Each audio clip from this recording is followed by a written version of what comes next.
Picture this: a packed airport lounge, bright lights, dozens of witnesses, and a man well-dressed, confident, the kind of man who has never once been told no, walks up to a woman sitting quietly alone and slaps her across the face in front of everyone.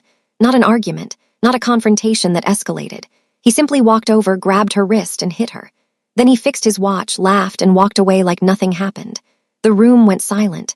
Nobody moved. Nobody helped. And the woman, composed, elegant, her hand pressed gently to her burning cheek, did not scream, did not cry, did not beg for help. She simply picked up her phone and typed 3 words to someone. 3 words. And outside the window, a private jet with no commercial markings was touching down on the runway. What that man did not know, what nobody in that lounge knew, was exactly who was on that plane.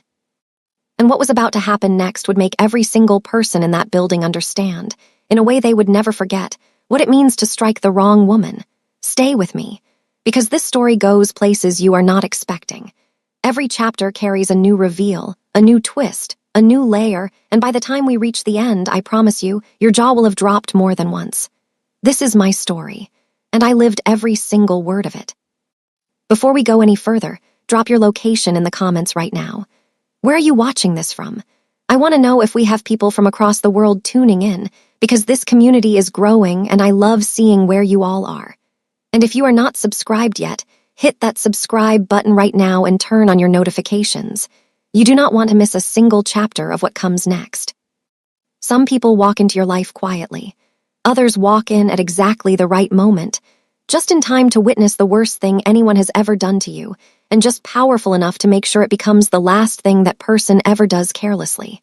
This is my story, and I promise you, by the time you reach the end, you will understand why I never cried that night. Not because it didn't hurt, but because I already knew who was landing. I was sitting alone in the Incheon International Airport Sky Lounge when my entire body went cold. Not because of the air conditioning, because of the shadow that fell across my table. I had been waiting for my connecting flight to Paris, nursing a glass of water, my cream coat folded neatly over the chair beside me. I was calm. I was composed. I had a window seat booked, a project deadline in 3 days, and absolutely no reason to expect my evening to fall apart. Then I heard his voice, still showing up in places that don't belong to you. I looked up slowly. David Cho was standing 2 feet from my table, the man I had spent 2 years loving in secret, the man who had ended things 18 months ago without a single real explanation. He was wearing a fitted blazer, his hair perfectly styled, and beside him stood a beautiful Korean woman holding his arm like a trophy. 3 of his friends fanned out behind him like an audience waiting for a show. I said nothing. I reached for my water glass. That was apparently the wrong response. David moved fast. He grabbed my wrist, yanked me half out of my seat, and slapped me. Open palm, hard, across my left cheek. The lounge went completely silent. A child across the room stopped mid-sentence. A businessman in the corner lowered his newspaper and stared. The soft background music kept playing like nothing had happened, which somehow made it worse. My cheek burned. My eyes watered, not from crying, just from the shock of impact. I pressed my hand to my face and sat very still.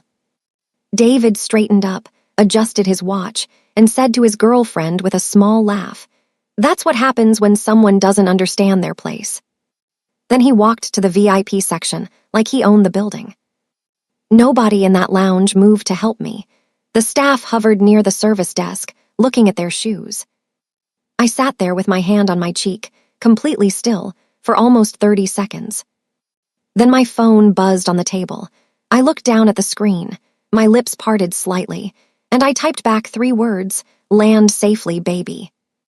Outside the floor-to-ceiling windows, a private jet with no commercial markings was beginning its final descent onto the runway. Let me take you back 18 months, because none of what happened that night makes sense without the 18 months before it. My name is Amara. I am 29 years old, Ghanaian British, and I had been living in Seoul for 2 years working as an architect. I came on a contract to design a luxury residential tower complex, and I stayed because the work was extraordinary and because, for the first time in my career, I felt like I was being taken seriously. I met David Cho at a gallery opening. He was charming in that specific, practiced way, the kind of man who makes you feel like the most interesting person in the room, and only later do you realize he does that to everyone. He came from old Korean money. He spoke 4 languages. He laughed at my jokes and remembered small things I mentioned in passing. For 2 years, I was his secret. I was never introduced to his family, never photographed at events he attended, always waiting in his apartment while he went to dinners alone. When I asked about it, he said his family was traditional, that it would take time, that I needed to be patient. I was patient. I was a fool. The day I finally confronted him, he sat across from me with perfectly calm eyes and said, "My family would never accept this, Amara. You always knew that." I left his apartment that evening and did not look back. I rebuilt myself, piece by piece. I got a promotion. I moved into my own penthouse apartment with a view of the Han River. I started eating properly and sleeping again and laughing at things that were actually funny. Then, 4 months after the breakup, I attended a private charity auction. I was not in the mood for people, but my colleague dragged me. I found a quiet corner near the canapes and was contemplating leaving early when a man appeared beside me, picked up the worst-looking mini quiche on the tray, and said with complete seriousness, "I'm going to eat this, and I know I'll regret it. Tell me something good about your evening so I have a reason to stay." I laughed, genuinely, unexpectedly laughed. His name was Jin. He talked to me about Ghanaian architecture, bad airport coffee, and the philosophy of city skylines for 2 hours. At the end of the night, he handed me his business card. I flipped it over in the taxi home. I read the front. I read the back, and I asked my colleague to translate the second line. My colleague went very quiet. My colleague's name was Sarah. She stared at the translation on her phone screen for a long moment before she looked up at me. "Amara," she said carefully, "where exactly did you meet this man?" I told her again. Charity auction, quiet corner, bad quiche. She showed me her screen. The second line beneath Jin's corporate title, Park Holdings International, read something in Korean that Sarah translated as an honorific title. Not a business title. An older one. The kind that belongs to a specific world that operates just beneath the surface of the legitimate one. The next time Jin asked me to dinner, I went, and I asked him directly. He set down his chopsticks. He looked at me for a long moment, and then he told me the truth, all of it, without softening a single word. He was the head of the Park Organization, one of the oldest networks in East Asia, built over 3 generations on shipping, construction, and favors traded in dark rooms. He had spent 3 years trying to move it fully into legitimate business. He was not finished yet. He said he understood if I never wanted to see him again. I did not leave. Here is why. I had already known. Sarah's reaction had sent me to my laptop for 3 careful hours the night before dinner. I had read everything I could find. I had made a decision before I sat down. I stayed because Jin was the first man who had introduced me to his mother on our second date. His mother had taken my hands in hers, looked at my face, and said quietly that I had kind eyes. She had said it like it mattered. After 2 years of being someone's secret, being looked at like I mattered nearly broke me open completely. I kept that to myself that evening. Jin walked me to my door. He said goodnight like a gentleman. I closed the door and leaned against it in the dark for a long time. Now cut back to the airport, back to the present, back to my burning cheek. Because while I was sitting with my hand pressed to my face, one of Jin's security team, a man named Kang who had worked for Jin for 11 years, had already walked past David Cho's table. He had already recognized him. He had already taken a photograph discreetly and sent 3 words to the jet's communications officer. He's still here. The plane was on the runway, and the walls were already closing. I did not know any of that was happening. What I knew was that my cheek hurt, the lounge staff were avoiding my eyes, and David was across the room laughing with his friends over champagne like he had just done something worth celebrating. I made a decision. I was not going to sit there and shrink.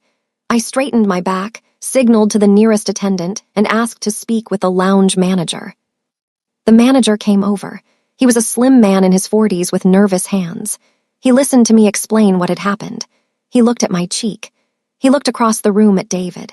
And then he said, in a voice designed to be apologetic without actually being helpful, "Miss, I'm very sorry, but the gentleman has indicated he has a personal relationship with the lounge director. I'm afraid there's very little I can." "He hit me," I said, flat, clear. The manager blinked. He opened his mouth. He closed it again. My phone rang. I looked at the screen. "Jin," I answered immediately. His voice was quiet and completely steady. "Don't move. I'm inside." I lowered the phone. I looked toward the main entrance of the lounge.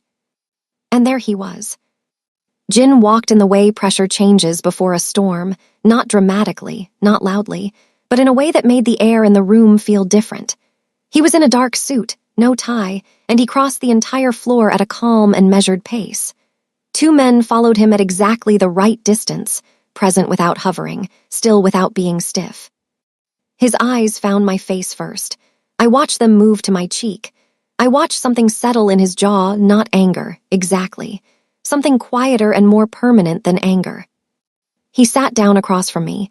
He took both my hands in his. He said nothing for 5 seconds. Then, "Does it hurt?" "Yes," I said. He nodded once, like he was storing it carefully somewhere he would not forget. Around the lounge, things were changing without any visible drama. Two members of Jin's outer security had taken positions near the exits, not blocking anything, just present. The lounge manager, who 60 seconds ago had been explaining why he could not help me, was now standing very straight behind the service desk. He had recognized who had just walked in. And across the room, one of David's friends leaned over and whispered something urgently in David's ear. David looked up for the first time. He did not know Jin's face, but he felt the room. He flagged down a waiter and quietly asked who that man was. The waiter excused himself without answering. Then the manager walked to our table, not to ask Jin to leave, to apologize, loudly enough for the whole lounge to hear. The manager's apology was elaborate and deeply public. He apologized for the failure of care. He personally arranged for a senior attendant to check on me. He comped the entire table and spoke with the kind of visible deference that tells a room everything it needs to know about who it is dealing with. David watched all of it from across the lounge. His girlfriend, Min, tugged his sleeve. One of his friends held up his phone screen. Whatever was on, it made the color shift in David's face. Jin ordered tea. He asked me to tell him what happened, not because he did not know Kang had already given him the outline. He asked because he wanted me to say it. He sat across from me with complete attention, and I told him everything from the moment David's shadow fell over my table to the moment Jin walked through the door. When I finished, Jin was quiet for a moment. Then he asked one question. "Did anyone in this room help you?" I said no. He looked slowly around the lounge, not with menace, with something closer to tired disappointment. Then he said to Kang, standing 2 feet behind him, "Make a note of the staff on duty tonight." Kang nodded without expression. Then David stood up. He buttoned his jacket with steady hands and walked across the lounge toward our table. His chin was slightly raised.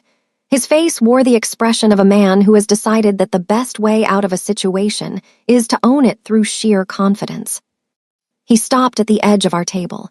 He spoke in Korean, his tone dismissive, essentially telling Jin that Amara had a habit of creating drama, that they had a difficult history, that she tended to exaggerate. He used a specific phrase that placed me firmly in the category of someone temporary and disposable. He smiled while he said it. Jin listened to every single word without interrupting. When David finished, Jin gestured to the empty chair at the table. "Sit down, Mr. Cho." David blinked. "You know my name." Jin's expression shifted in a way that was very difficult to describe. Not quite a smile, more like the moment before a door closes. "I know your father's name," Jin said. "Your father knows mine." The remaining color left David's face. Because there are names in Seoul, certain names, that carry weight beyond business and money. Weight that has been accumulating for decades. David sat down, not because he chose to, but because his body understood something his brain was still catching up to. Jin slid his phone across the table. It was open to a single photograph. David stared at it, his jaw tightened slowly. It was a photograph of him, taken tonight, at the exact moment his hand was raised. Jin explained the photograph the way someone might explain a straightforward fact about the weather. He said the image was time-stamped, geotagged, and already saved in 3 separate secure locations. He said he had formally requested the lounge's security footage, and that given certain relationships with the airport authority, the request would be fulfilled within the hour. He was not threatening, he was informing. David tried to recover. He called it a misunderstanding. He said it was a private matter. He used the word provoked, and I watched Jin's expression stay perfectly still through all of it, which was somehow more frightening than any visible reaction. Then Jin raised one finger, not pointing at anyone, just raising it like a pause button. "She is my wife," he said. The lounge did not go silent because nobody was speaking loudly, but the quality of the silence changed. David looked at me. I looked back at him. I watched him cycle through 5 different emotions in the space of 3 seconds: disbelief, recalculation, fury, fear, and something that looked almost like grief, though I was not interested in exploring that. Jin continued, "I am not going to destroy you tonight." David exhaled. Jin added, "That would be too fast." David's exhale stopped halfway. Then Jin's phone buzzed on the table. He glanced at the screen. His expression shifted, becoming something I had never seen on his face before, something almost curious. He looked at David again. "Your father just called me," Jin said. "He would like you to come home." Chairman Cho, David's father, had built his construction company on a foundation of contracts that, 20 years earlier, had passed through Jin's organization. The relationship was not illegal, but it was the kind of relationship that creates obligations. Deep, long-remembered ones. When Jin was younger, he had personally intervened to protect Chairman Cho's business from a hostile takeover. Chairman Cho had never forgotten it. And now, his son had struck Jin's wife in a public lounge. The phone call between Jin and Chairman Cho, which I could partially hear from across the table, was brief. The older man's voice was sharp and horrified. Not for me, I understood that clearly. He was horrified for his family name, for the optics, for the negotiations currently active between Cho Construction and Park Holdings. David stood. He straightened his jacket. He looked at me one last time and said, "You always wanted to matter, Amara. Congratulations." Then he walked out. I watched the door close behind him. Then I laughed, a short, surprised, real laugh. Jin looked at me. I said, "He actually thinks this is over." Jin said nothing. Instead, his assistant appeared at the table and placed a slim folder in front of him. Jin looked at the tab. Something changed in his expression. He looked at me. "There is something in here you need to see." The folder contained corporate ownership documents for the Sky Lounge itself. Jin walked me through it slowly. The lounge was a subsidiary of a larger hospitality group. That group was co-owned, buried 3 layers deep in the corporate structure, by a man I recognized immediately, Marcus Webb. British Ghanaian, mid-50s, smooth in the way that men who operate in gray areas tend to be smooth. I had met him at an industry event 8 months ago. He had tried aggressively to recruit me away from my architecture firm. I had turned him down. He had been icily polite about it afterward, in a way that felt less like acceptance and more like postponement. I stared at his name in the documents. Jin told me that his team had been separately investigating Marcus for weeks over a shipping contract dispute, nothing to do with me. But now the 2 separate investigations had crossed in a way that felt too neat to be accidental. Jin said, "The job offer he made you last spring, do you know why he made it?" I said I had assumed it was genuine recruitment. Jin shook his head. "Your current firm was bidding against his consortium on a major development project on Jeju Island. You are responsible for 40% of your firm's revenue. Removing you from the firm before the bid closed would have severely weakened your firm's submission." I felt the pieces shift and settle, not random, not coincidental. I asked the question that had been building quietly since David walked across the lounge. Was tonight planned? David being here, was it a coincidence? Jin did not answer immediately. That pause answered for him. I sat back in my chair, My cheek still hurt. The lounge was quiet around us, and I realized slowly and with great clarity that the evening had not been a random collision of bad luck. It had been assembled. Someone had put David Cho in that lounge at that time, knowing I would be there. Someone had wanted a scene. Someone had needed me publicly humiliated, rattled, and professionally destabilized. How did they know my schedule? I asked. Jin's expression was careful. We're still confirming the details, but it appears the information came from someone inside your professional circle, someone who did not fully understand what they were sharing. I thought of everyone I had told about the Paris trip. My colleagues, my assistant. I went very still. My assistant, I said. It was Priya. Jin confirmed it, but he was careful about how he did. Priya, my assistant of 14 months, had been quietly dating one of David's close friends for the past 4 months. She did not know the full picture. She had mentioned my travel schedule the way people mention small details about their lives, casually, without understanding the shape of the thing those details were being fitted into. She was not a conspirator.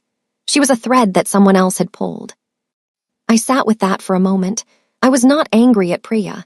I was sad for her, actually. She had been used by someone she trusted, the same way I had been. But I did not have time for sadness right now. I opened my laptop. Jin watched me. What are you doing? Submitting the Jeju bid, I said. Tonight, before midnight. Jin looked at the time. The lounge Wi-Fi. My laptop showed no connection. I clicked the network icon again. Nothing. I tried twice more. Dead. Jin looked at Kang. Something passed between them silently. Kang swept the lounge in 90 seconds, moving efficiently, checking corners, checking the service corridors. 2 more of Jin's outer team covered the wider terminal. The Wi-Fi had not simply failed. It had been jammed, locally, by a device that had to be within 200 meters of where I was sitting, which meant that whoever was coordinating against me was not doing it from a boardroom across the city. They were doing it from inside Incheon Airport, right now, tonight. The device and its operator were found within 8 minutes. He was sitting in a service corridor adjacent to the lounge, wearing a maintenance uniform with a phone showing 1 active call. He ran when he saw Jin's team coming. He did not get far. He turned out to be a 24-year-old tech assistant hired through a freelance app, paid in cash, told it was a corporate prank. Frightened, cooperative, and completely in over his head. His phone gave them the burner number that had hired him. The burner had been purchased at a specific convenience store near Incheon Station. That store had cameras. Jin looked at the sequence of the evening, the slap, the jammed Wi-Fi, Marcus Webb's name in the lounge's ownership structure, and said quietly, "This was never about embarrassing you. This was about stopping the bid." I nodded. Then I looked up from my laptop with an expression that I think surprised him. "I already sent the bid," I said, 40 minutes ago, from the bathroom, on my mobile data before any of this started. The look on Jin's face in that moment was something I will keep for the rest of my life. He was quiet for a beat, genuinely, fully quiet, and then something settled in his expression that was not quite surprise and not quite pride. Something warmer than both. I explained. When David had first appeared at my table, something had felt constructed about it. The friend's position just so. The girlfriend angled for maximum audience. The staff's odd passivity. I did not know the full plan, but I had learned, over years of being the only person in rooms who looked like me, to trust the feeling that something was wrong before I could name it. Before David even spoke, I had gone to the bathroom. I had opened my laptop, connected to my mobile data, and emailed the complete bid documents to my co-architect in Paris, a woman named Claire who had been my collaborator since the project's beginning. All Claire needed was my authorization code, which I sent in a follow-up message. I had also opened my voice recorder application. It had been running the entire time. It captured David's words clearly. It captured the slap. It captured his speech about knowing one's place. Jin looked at me for a long moment after I finished explaining. Then he said something he said very rarely. "I didn't know you had done that. I should have known." "You were trying to protect me," I said. "You had already protected yourself." "I've been the only one in too many rooms for too long," I said. I learned to move before they do. He reached across the table and held my hand. Not dramatically, just held it. That was enough. Then my phone rang. Unknown number. I looked at Jin. He nodded slightly. I answered on speaker. A woman's voice came through, controlled, intelligent, carrying the particular accent of someone educated in both Korea and America. She introduced herself as Vivienne Song. She said she was Marcus Webb's business partner. She said she had information about Jin that I would want to hear before the evening progressed any further. She suggested we speak privately. She said I had more to lose than my husband did. I said, "Give me 1 hour." I hung up. The table was quiet. I looked at Jin. "Is she right?" I asked. "Does she have something real on you?" A pause, long enough to matter. "It's real," he said, "but it isn't what she believes it to be." "Then show me," I said. "Everything, right now. No protection, no filtering, the full truth." Jin told me the Busan story. 4 years ago, a city official named Assemblyman Pak had approached Park Holdings with a proposal. He wanted to use one of their financial subsidiaries as a channel for payments that were, he claimed, legitimate government disbursements. Jin had refused. He had recognized what it was. But before Jin was made aware of the approach, a low-level accounts officer in the subsidiary had accepted a single wire transfer, believing it was standard business. When Jin discovered it, he did not handle it quietly inside the organization. He contacted a senior investigator named Director Shin, a man he had known for years, and reported everything. Director Shin investigated, quietly, and confirmed the origin of the funds. Assemblyman Pak was removed from his position through internal political channels. The investigation was buried, not by Jin, but by the politicians above Pak, who did not want the scandal reaching their own offices. Vivienne Song had been Assemblyman Pak's trade lawyer during that period. She had seen partial documents, enough to make Park Holdings appear complicit if the context was removed. She had been holding those documents for 4 years, waiting for a moment when they would be most useful. She had also, Jin told me, previously used related evidence to extort Assemblyman Pak's family after the case closed. She had done this before. I listened to all of it. I asked hard questions. Jin answered every one of them without deflection. When he finished, I was quiet for a moment. Then I asked, "Director Shin, do you still have contact with him?" Jin said yes. Shin was now the deputy director of the Financial Crimes Division. I nodded. I was building something. I could feel the shape of it forming. "Does Vivienne know Shin was involved?" I asked. "No," Jin said. I stood up and put on my cream coat. My cheek had stopped burning. My mind was clear. "Then we are going to make a phone call of our own," I said. I placed the call to Deputy Director Shin myself. Jin had offered to do it. I asked him not to. I explained why. Shin needed to understand that what was happening tonight was not just a favor being called in between old associates. It was a credible extortion threat with documented precedent, and the person presenting it needed to be someone without a personal history with him, someone whose account would carry independent weight. Shin answered on the second ring. His voice was measured and professional. Jin introduced me briefly, then handed the call to me. I laid out the situation with the same precision I use when presenting a building design to a review committee, clearly, logically, without emotion obscuring the structure. Vivienne Song possessed partial documents from the Busan case.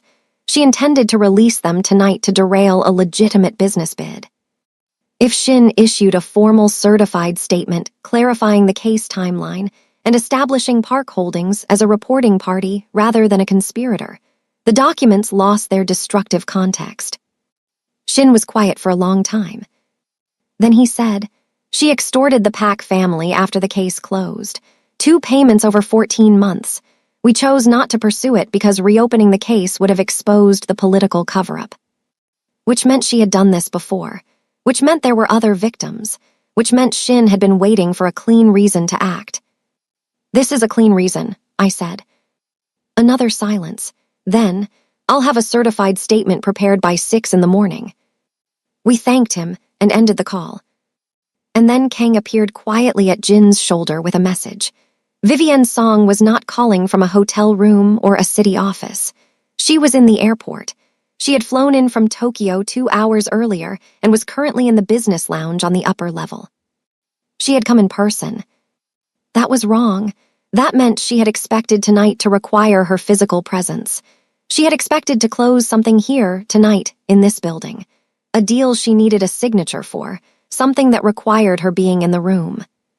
What does she need to be here for? I asked. Jin's expression became very still. Kang's team watched Vivienne's movements on the upper level for the next 20 minutes.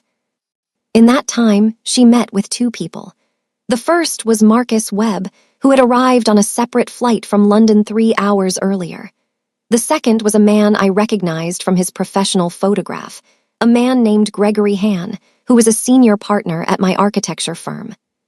Gregory, who had been subtly undermining me for 2 years, who had twice tried to pull major clients toward his own project list, who had been cold and professionally territorial in ways I had chalked up to ego, who had been inside my firm the entire time. Jin's team had been monitoring Marcus's activities in connection with the shipping dispute. What they had uncovered over the past 6 weeks, and what the folder had only partially shown me, was the full picture. Marcus Webb and Vivienne Song were not simply trying to win the Jeju contract. They were trying to acquire my architecture firm. The plan required 3 things: Amara gone, the Jeju bid lost, and the firm destabilized enough to accept a low acquisition offer. If they succeeded, they would buy the firm at a distressed valuation, flip the Jeju contract to their development consortium, and walk away with the firm's decade-long reputation in their pocket. Gregory Han had been promised an equity stake in the new structure. I had brought in 40% of the firm's revenue last year. I had built its reputation project by project for 5 years, and Gregory had been selling it from under me with a handshake deal and a promised cut. The feeling that moved through me in that moment was not anger. It was something colder and more focused than anger. I looked at Jin. I want to buy the firm. He did not hesitate. I'll make the call. I looked at my phone.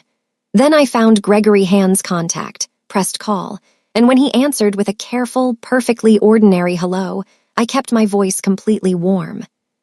Gregory, I said, I heard you were at Incheon tonight. Would you like to come down and join us for a drink? There's someone I'd like you to meet. Gregory came downstairs wearing the expression of a man who believes he has already won. I stood to greet him. I introduced him to Jin with the ease of someone introducing old friends.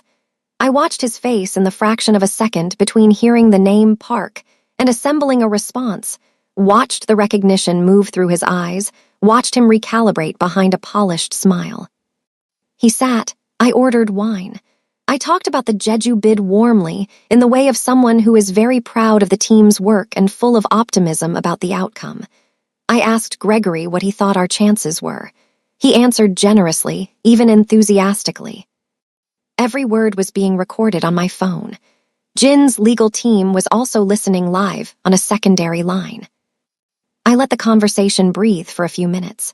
Then I leaned forward slightly and dropped my voice to a confidential register. Gregory, I said, the managing partners received an acquisition offer tonight from a holding company. Do you know anything about that? He held his expression well, not perfectly, but well. I may have heard something passing around, nothing. The holding company, I said gently, lists you as a silent investor. Silence. I want to give you a chance to explain, I said. Before I bring this to the full partnership, I've always respected you, Gregory, you know that. It was not entirely a lie. I had respected him once in the early years. He looked at me, he looked at Jin, and then something in him, perhaps the accumulated pressure of the evening, perhaps the claustrophobic reality of being boxed in on all sides, cracked open into anger. You were never supposed to get the sole contract in the first place, he said. It was arranged for another firm. Somebody interfered. Somebody who had no business involving himself in a clean bidding process. He looked directly at Jin. Him. The table went quiet. Jin said nothing. He simply looked at Gregory with calm, patient eyes. And I understood, in that moment, that there was a story I had never been told. a story about how I had come to be sitting in Seoul at all. Jin confirmed it. 3 years ago, before I arrived in Seoul, before Jin knew my name or my face or that I existed, my firm had submitted a bid for a residential complex project. The contract had been politically steered toward a competitor, a firm with connections to a government committee member. The steering was quiet and corrupt in the way these things tend to be. Favors traded, phone calls made, a result arranged before the evaluation was officially concluded. Jin's organization, operating in the space between legal and illegal where they still partially existed at the time, had pushed back. Not because of me.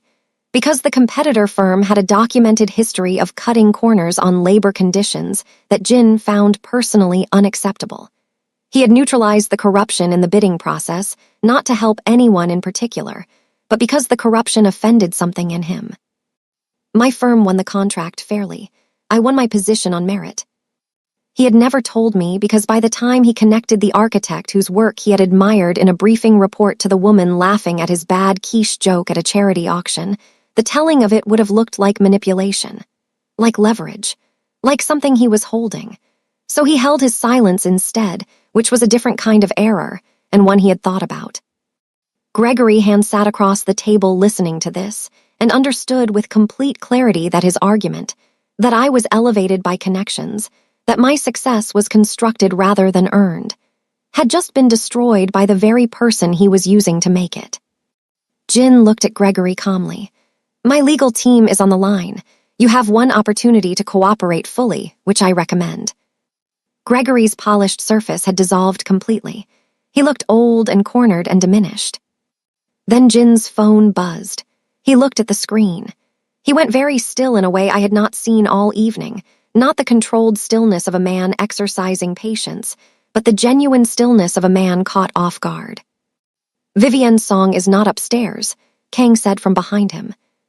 She had left the building. She had not left alone, and she had taken something from the airport's private document storage facility on the administrative level, something that belonged to Jin. The document was a trust instrument. Jin explained it quickly and without softening. 8 months ago, when we married in a small civil ceremony attended by 4 people, Jin had established a legal trust that named me as a protected beneficiary of a Park Holdings subsidiary. The trust instrument was a physical document, kept in the airport's private secure storage because Jin used the facility regularly during transit. It was one of 4 physical copies in existence. Our marriage was not public. We had made the decision together. The Jeju deal was politically sensitive, a high-profile union between Korea's most prominent formerly syndicate-affiliated executive and a Ghanaian British architect would attract the kind of scrutiny that conservative investors used as an excuse to pull out of deals. We had agreed to wait until the contract was awarded. We had agreed it was temporary discretion, not shame. Vivienne, Song now had proof of the marriage. Her play was clear.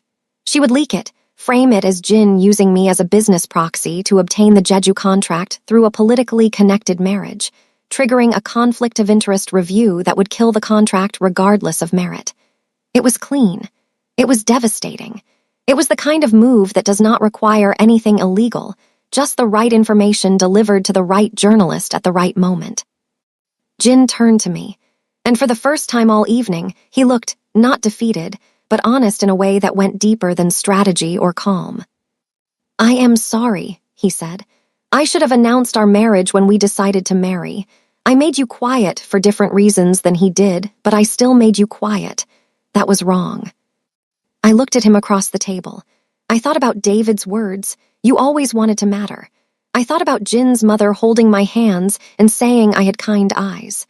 I thought about 8 months of being genuinely, quietly, unambiguously loved. You didn't hide me, I said. We made a business decision together. I agreed to it. I picked up my phone. Now we are going to fix it, tonight, before she reaches a single journalist. I called reporter Yoon Jae-young. She had been trying to profile me for 6 months. I had politely declined every time, not because I was uninterested, but because the timing had never been right, and I did not love the idea of my professional achievements being framed primarily through the lens of being a Black woman architect in Seoul, which I had noticed was where every proposed interview kept gravitating. Tonight, I was offering something different.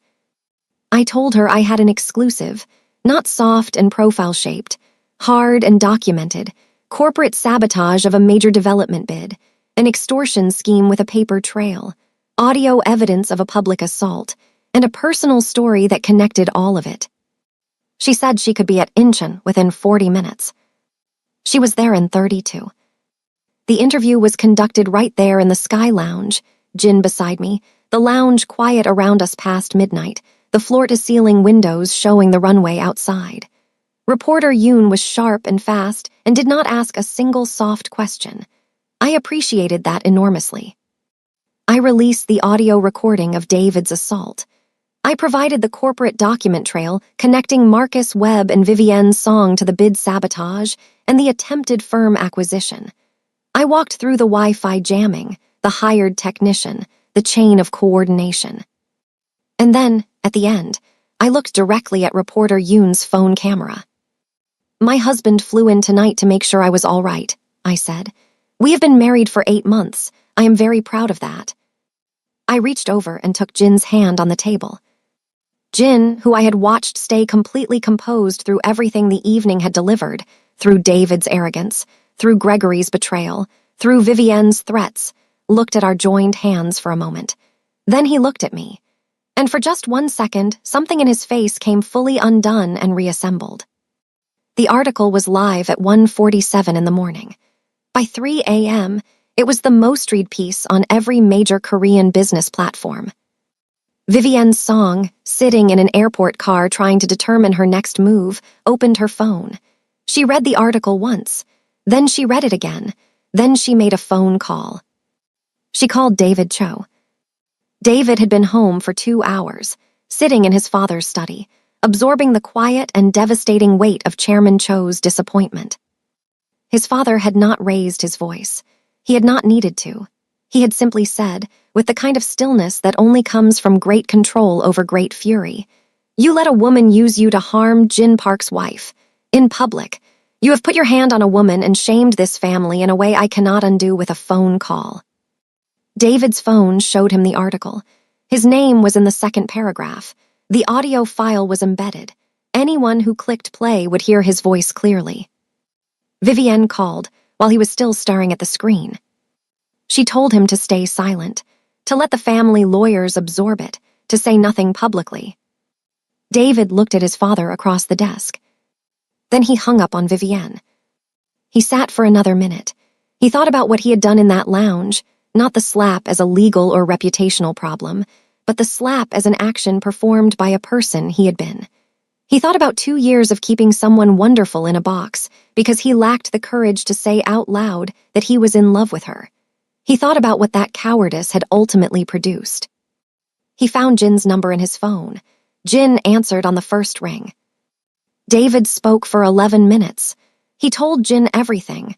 Vivienne's plan from the beginning, his own recruitment into it, who had coordinated the technical side, where the physical evidence against Marcus Webb could be independently located. He provided everything. Then he went quiet for a moment. And then he said something that was not strategy and not calculation. She was the best person I ever had in my life, and I threw her away because I was afraid of my family's opinion of me. Jin said nothing. "I'm not asking for anything," David said. "I just want to say you're lucky you're not a coward." They agreed on a formal statement.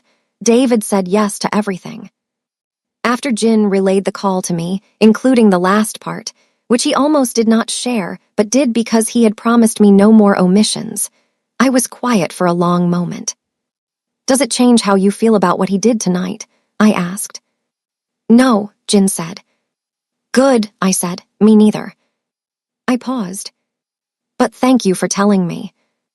Marcus Webb had been following the story's explosion online from a private lounge, in a different terminal. He had watched Vivienne's plan dismantle in real time. He had watched Gregory hen go dark on his phone. He had watched David Cho's name appear in a published article with audio evidence attached. He was watching the consortium's Jeju bid become radioactive. But Marcus did not run. Men like Marcus Webb, in my experience, do not run when things go wrong. They escalate. They find a door that is not yet locked and they push through it as hard as they can. The door he found was a conservative assemblyman named Lee Dejin, who had built a 16-year political career on opposing the legitimization of syndicate-connected businesses. Lee was vocal, visible, and always hungry for a clean story that fit his existing message. Marcus fed him the Busan documents, stripped of all context, stripped of Director Shin's involvement, stripped of the timeline that showed Jin as the person who reported the irregularity rather than the person who created it. Just the raw partial evidence, shaped to look like proof of what Lee had always claimed about Park Holdings. Assemblyman Lee called a press conference for 9 a.m. For a few hours before dawn, as I sat in the Sky Lounge watching the first gray light come into the windows, it looked like Marcus had found his exit. He would hide behind a political storm. He would let the story reframe. He would regroup and return later in a different shape. But Deputy Director Shin had not gone to sleep.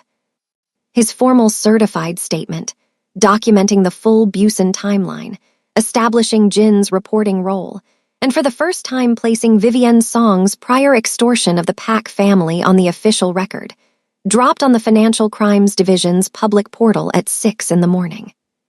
Reporter Yoon linked to it within 4 minutes of publication. By the time Assemblyman Lee stood at his podium at 9 a.m., 3 journalists in the front row were already holding their phones up with Shin's statement displayed. The press conference did not end cleanly. It dissolved, live, streamed on 4 platforms simultaneously. Marcus Webb's consortium withdrew its Jeju bid by 10 o'clock, citing changed circumstances. Gregory hand-sent his resignation to the managing partners by noon. Vivienne Song was arrested at Incheon's departure gate at 8:30 a.m, document in hand, with David's signed statement and Shin's certification already with the prosecutor's office. My phone rang at 10:15. It was the managing partners. They wanted to meet. They said the word ownership, and they said it first. The meeting with the managing partners happened 2 days later in a conference room on the 14th floor of our firm's building in Central Seoul. There were 4 partners present. They were careful and professional, and the conversation was conducted with the kind of formal warmth that people use when they are trying to correct a serious oversight without directly acknowledging the seriousness of it. They offered me a senior equity stake, full partner status, a seat on the acquisition review committee that would evaluate any future offers for the firm, including the one they had just formally declined. I accepted. I negotiated 3 specific terms before I signed anything. They agreed to all 3. Walking out of that building into the afternoon light with the signed agreement in my bag, I stopped on the pavement for a moment and just stood there. I had not done that in a long time, just stood somewhere and let myself feel the full weight of what had happened. 3 weeks later, the Jeju Island development bid was awarded to our firm. We were the only remaining submission with a complete and clean audit trail. The environmental review was thorough. The design was, if I say so myself, extraordinary. The announcement was covered by 4 major publications. Reporter Yoon wrote the lead piece. There is a photograph from the project announcement that I keep on my desk. I am shaking hands with the chair of the development committee.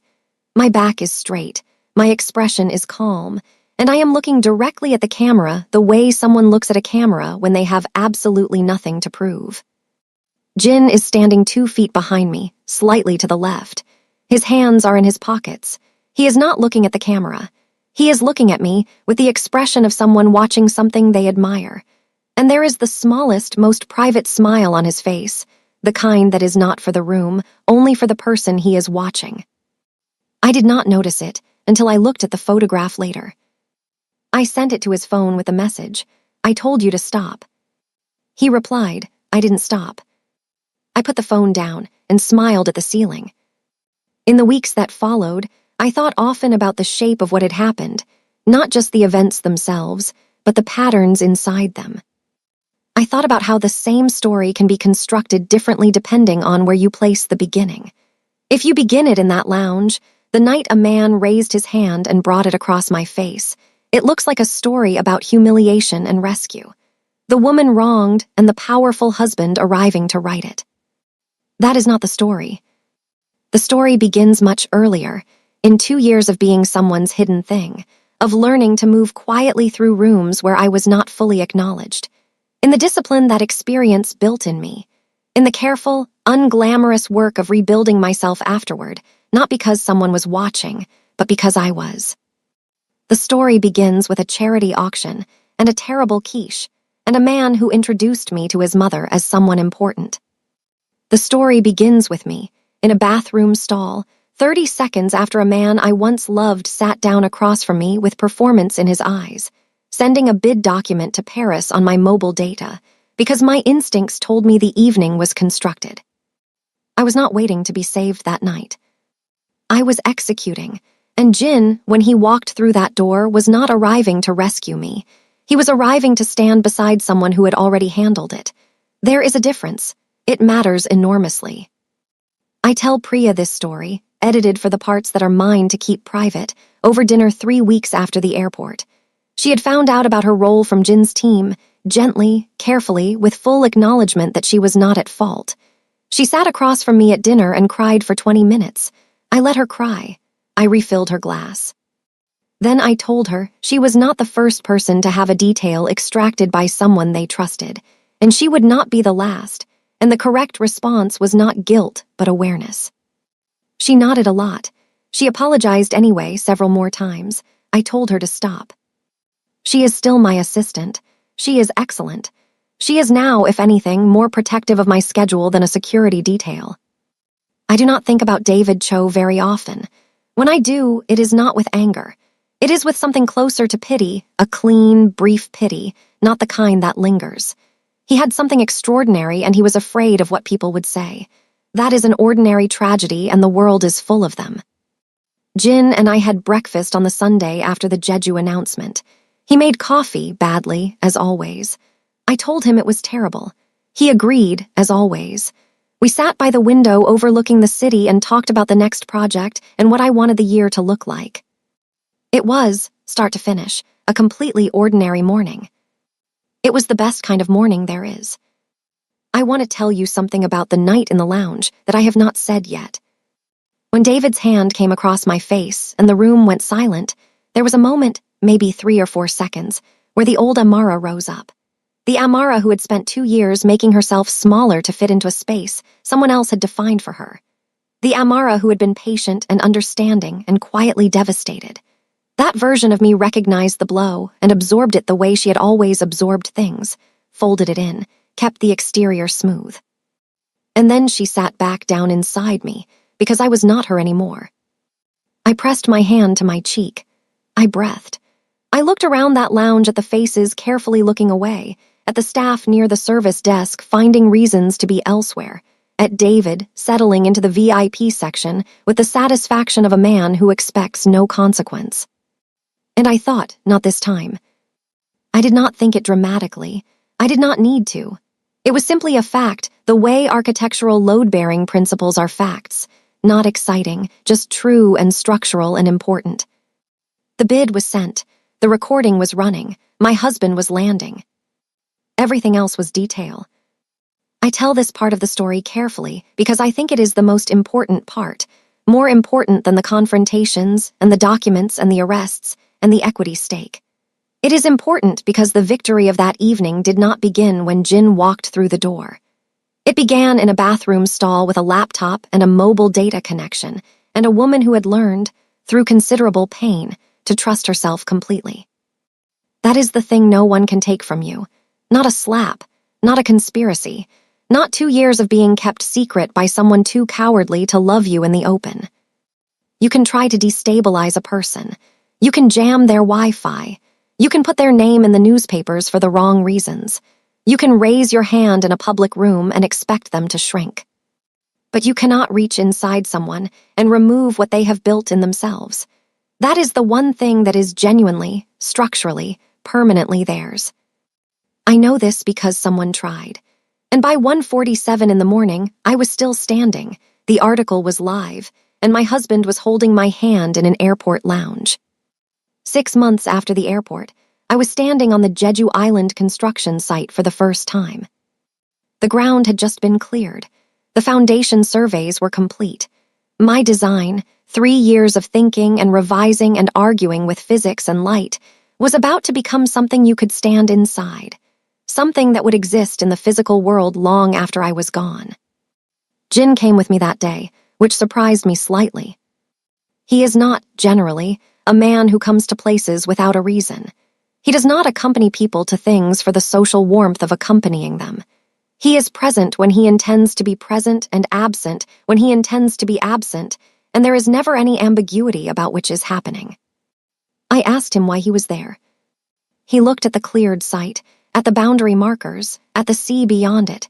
He said, "I want to see the beginning of something you built." We stood there for a while in the wind.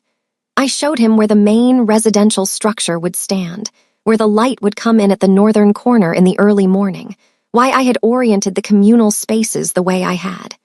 He listened without interrupting, which is one of the things I love about him, the quality of his attention when something matters to him. Then he said, "When you described the design the first time in your bid documents, I read it before I knew you were the architect." I turned to look at him. "I read it for the Jeju evaluation briefing," he said. 3 months before the airport, I noted the name." He paused. "I had been planning to find a reason to meet the architect." I stared at him. "You never told me that."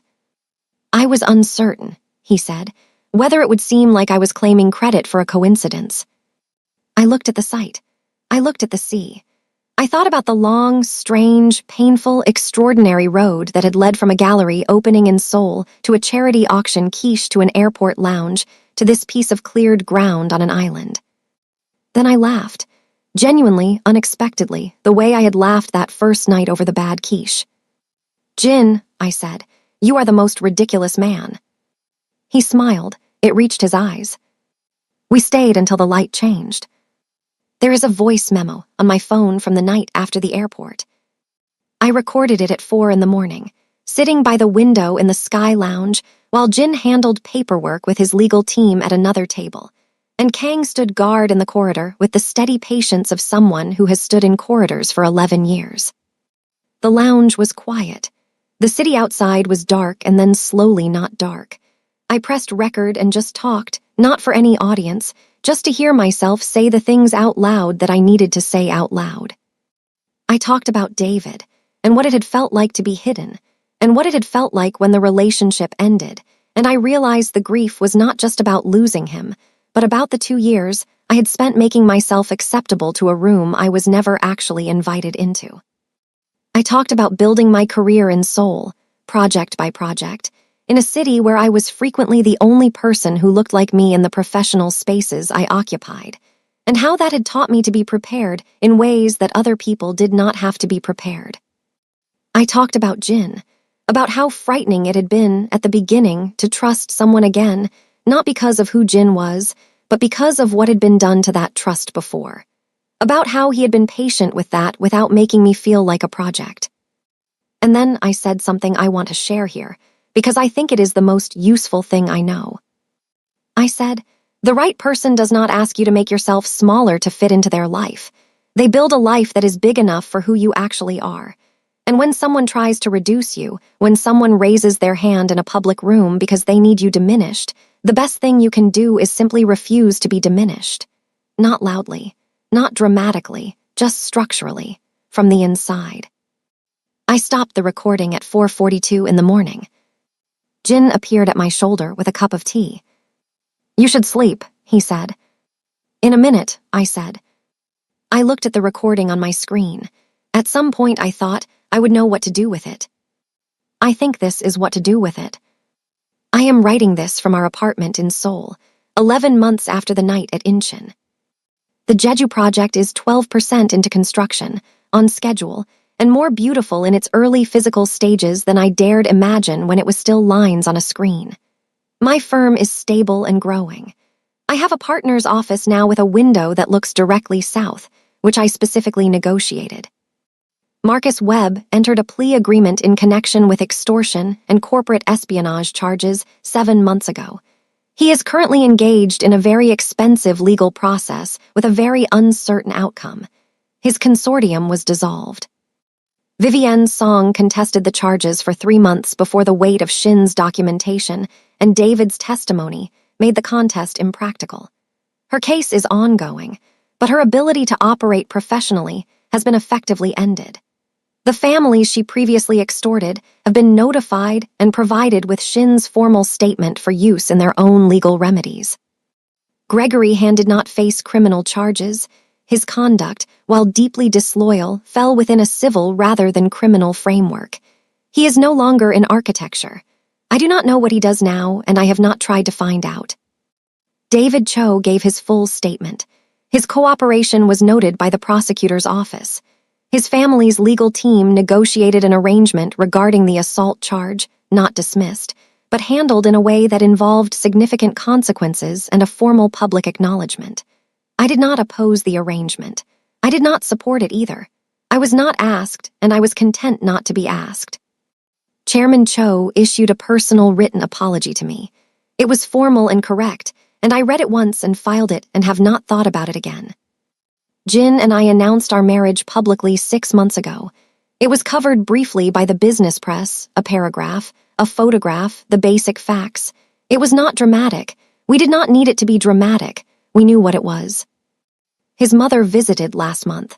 She held my hands again when she arrived and said something to me in Korean. I asked Jin to translate later. He said she told me the apartment had good light. I told him to tell her. I chose it specifically for that reason. She already knew. A few weeks ago, I received a message from a young woman named Abina. She is 24, Ghanaian British, an architecture graduate who has been offered a contract position in Seoul. She is terrified. She wrote to me through my firm's public inquiry address, a long, careful message that asked essentially one question wrapped in a great deal of polite context. Is it worth it? Coming somewhere so far from everything familiar, trusting that there is space for someone like me in a place like that. I sat with her message for a day before I replied. Then I recorded a voice memo. I think better out loud, and I sent her the transcript. I told her, the worst night of my life happened in an airport lounge in this city. A man who had once claimed to love me raised his hand across my face in a room full of people because he needed me to feel small enough that his plans could feel big. The room looked away. The staff looked at their shoes, and I sat very still with my hand on my cheek and thought about what to do next. I did not cry. I did not run. I went to the bathroom and filed the bid on my mobile data. I held my recording device and let the truth record itself, and I texted my husband 3 words because he was landing and I wanted him to land safely. By morning, everything that group of people had tried to protect was gone, and everything I had built was still standing. I told Abina, come to Seoul. Do the work. Build your thing with everything you have. Trust your instincts before you trust the room. The room will sometimes fail you, but your instincts, properly trained by hard experience, will not. And if anyone in any boardroom, any lounge, any space where you have earned the right to stand, tells you, with their words or their hands or their silence, that you do not belong, do not argue. Do not perform your credentials for them. Do not shrink. Just stay, do the work, move before they do. Because sometimes the most powerful thing in the room arrives quietly, 15 minutes after you do, and it is already on your side, because you were already on your own side first. Abina wrote back 3 days later, 2 words, I'm coming. I smiled at my phone for a long time. Then I put it down, picked up my coffee, and went back to the Jeju drawings. There is so much still to build. And that is where I will leave Amara's story, not in a moment of loud triumph, but in the quiet, solid piece of a woman who built something real and refused to let anyone take it apart. If this story moved you, if it made you feel something, if you found yourself nodding or holding your breath at any point, then you already know what this channel is about. We tell stories here that matter. Stories with layers, with truth inside them, with endings that feel earned. If you are not subscribed yet, please hit that subscribe button right now and turn on your notifications so you never miss a single story.